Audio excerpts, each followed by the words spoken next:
Voice of the Bay Area sports since 1973. Back here on the show. How you been, Raymond?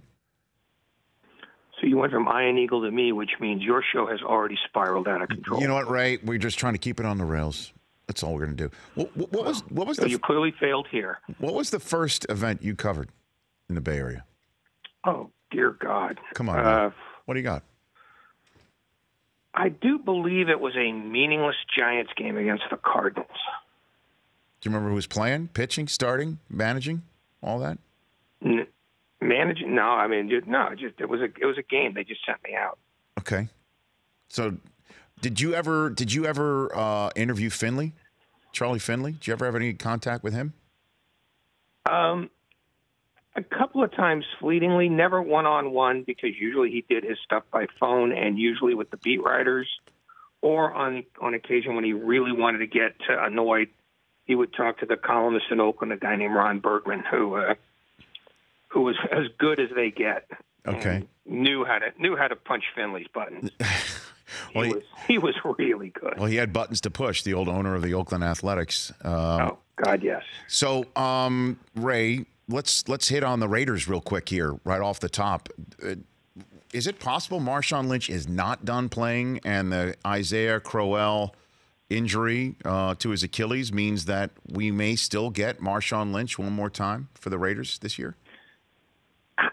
I'd be surprised, because the point of having Marshawn Lynch is using him, and I don't know that John Gruden wants to use him anymore.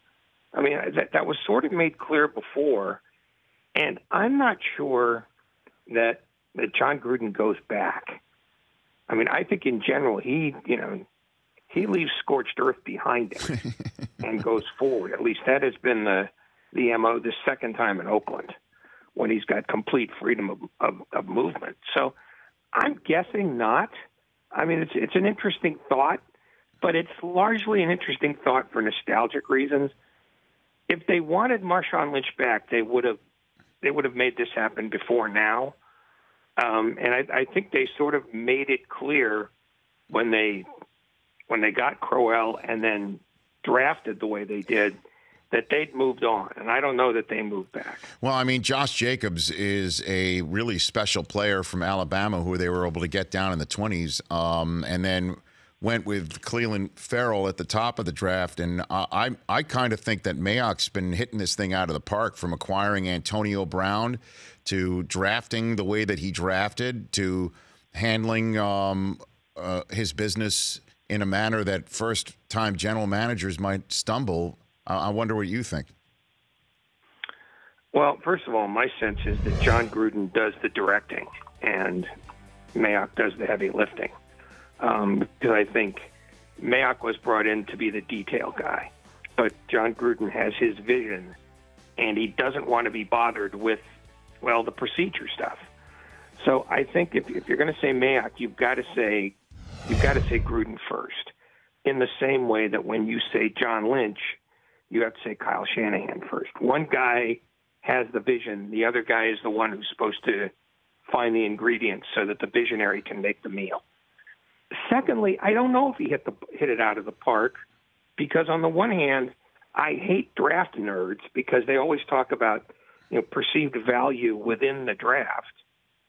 And yet, I don't know if those guys are going to be useful players for them, just because you don't know if anybody is going to be a useful player for anybody, especially on a bad team, because, one, injuries, and two, bad teams tend not to function well, so that good players can get wasted. So I'm not making a judgment on any of them yet. I mean, they were interesting picks because, the nerd punditry said, oh, they got those guys too early. But that argument ends the day the draft ends, because at that point it doesn't matter anymore. Well, I mean, so my answer to you is a firm beats me. Okay, well, I guess in drafts that is the case. But to me, the question about whether you took Ferrell too soon, if Mayock had been pounding the table for that guy sitting next to me from the combine all the way through the draft, and teams didn't take him, and then they took him somewhere in the 10s or 15s, they thought, well, that's a great value, because I'm hearing Mike Mayock talk about it, but he actually makes the pick as a real general manager, and people are wondering if he knows what he's doing. Well, we'll find out if he knows what he's doing. That's the thing. I don't need to make the snap judgment on him.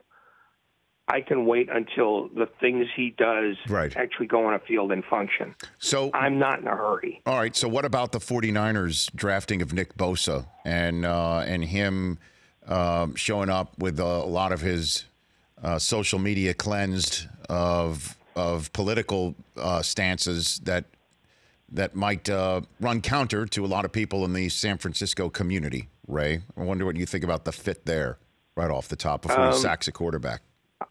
I think that he learned a valuable lesson, which is not to tell people what he thinks. And I know that everybody says, "Oh, people respect you when you're honest and forthright." No, they don't. They want to hear what they want to hear. So I think he figured out, or his agent figured out for him, or the 49ers helped him figure out that he's paid per sack, not per concept. What 49er fans will think is, if he's really good, we'll look the other way. If he's not, we'll bring it up. I mean, you move the battle lines as it helps you best. So, and I think for the most part, people who would find his tweets offensive by and large are not that keen on football anyway. So I think all he really did here was narrow the market to 49er true believers who will evaluate him on whether he can save a defense that never picked up a loose ball all year last year and never bothered a quarterback. Longer term, I mean, you're respected to the extent that your batting average says you are. If he's a really good player, people will find a way to rationalize everything else. If he's not, they will bring it up and hit him over the head with it. Ray Ratto joining us from the Bay Area right here on the Rich Eisen Show. Steve Kerr's greatest concern as he's maybe sitting in a hotel room in Houston waiting for Saturday's Game 3, preparing for Saturday's Game 3 is what? That he can figure out how to straighten out Stephen Curry's finger. Mm-hmm. I think of the Golden State's biggest problem this year has been competing with itself. And by that, I mean, when they're not fully engaged, they show that. But if you can't be fully engaged when you're in the playoffs against the team you hate the most, then you have a motivational problem that a coach can't fix. So I think Kerr's worries today center around Stephen Curry's finger and whether he's ready for whatever new wrinkle Mike D'Antoni can throw at him, because D'Antoni is the guy working with A, the limited roster, and B, the players who they really need 100% plus from and haven't been able to get yet. I mean, Eric Gordon's been okay. P.J. Tucker's been a very good defender, but Clint Capella can't, they can't work the lob with him. They've had a real hard time with that. They've guarded Harden really well. And let's face it, Houston at its best and Golden State at its best is not a fair fight. So Houston has to be better than it can possibly be, and Golden State has to be significantly worse, and so far that hasn't happened. What about the number of minutes that his starters have been playing and just the fact of wear and tear, tread, mental fatigue potentially just after year after year after the same stuff we talk about with LeBron and why a lot of people thought that the Lakers should have deactivated him sooner rather than later because of all the extra seasons combined that he has played through the playoffs. Anything you think Kerr is looking around and seeing the way that the Clippers almost got him in that Game 7 war of attrition before Durant took things over with that 50-piece, Ray? I think their viewpoint is that they deserve to lose Game 2 because they stopped playing. And Game 5, they didn't play well enough for long enough. I believe that they believe that when they are fully engaged, and you can tell that right away by how they defend, when they are fully engaged, no one can beat them. So I think when they lose, they rationalize that into, well, we didn't really seize the moment. I think against Houston, they want to seize the moment because, truth be told, they don't like Houston. Houston doesn't like them. And if hate won't motivate you, then, maybe they should put a mirror under your nose to see if you're still able to fog it up. A few more minutes left here. So I think for them, it's just tactical stuff. It's not motivational, and they get into trouble when they forget to be motivated. And then is Boogie Cousins a possibility? Should they get past Houston? How real is that? I don't think so. I mean, conceivably, but I don't know why they would want to rush him. Unless they got to like a game 5 and they're down 3-1. But even at that, you'd still be getting a guy who's not in game shape. Right. And, to me, I think, one, and I'm not a doctor, so I don't know how severe the injury is, but I think there's not much upside to rushing him back. And I think at this point, they believe that between the death lineup, between the few minutes that Bogut can give them, the surprising stuff they've gotten from Kevon Looney, I think they can get by without him. Couple more so unless there's a real crying need when they get to the final, I don't see it. A couple more minutes left with Ray Ratto. The Sean Miller story coming out of a federal court that it appears he paid DeAndre Ayton $10,000 a month to play basketball for Arizona. To me, in past years, it would seem like that would be a huge scandal that would lead this show and many other shows. And I'm seeing, in many ways, a collective shrug, despite the fact that it's on top of sports stack, news stacks online in various outlets. I'm wondering what you think, Ray. You know what? I think we are, and take it from me, I know this subject. We are a far more cynical nation than we were 5 years ago. And I think the reaction to the story is not a shrug, but more of a duh. I think people think, well, of course they paid him. Why would you think otherwise?